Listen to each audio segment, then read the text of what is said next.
Hey students, good to talk with you today. As I said before, I like to ride. It relaxes me.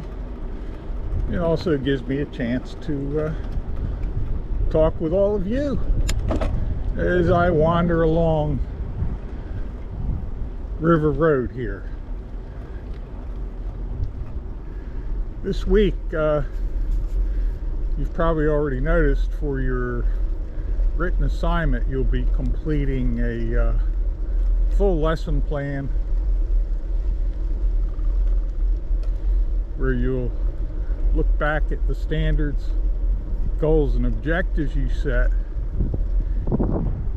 and the feedback you receive, make your revisions, and then move on to the lesson introduction, lesson development, guided practice, assessment, and of course the lesson closing.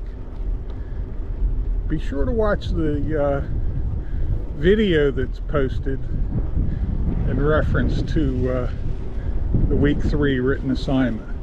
I believe it'll be very helpful to you as you continue to do your plan.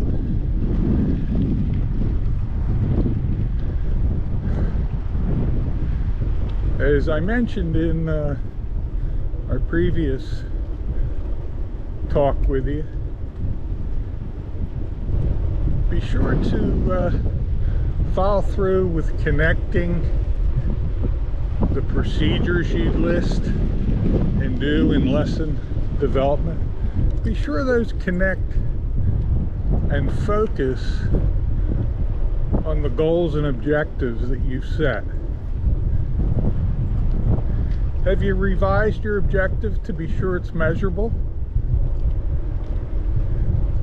So that as you observe your children working during the guided independent practice and assessment section,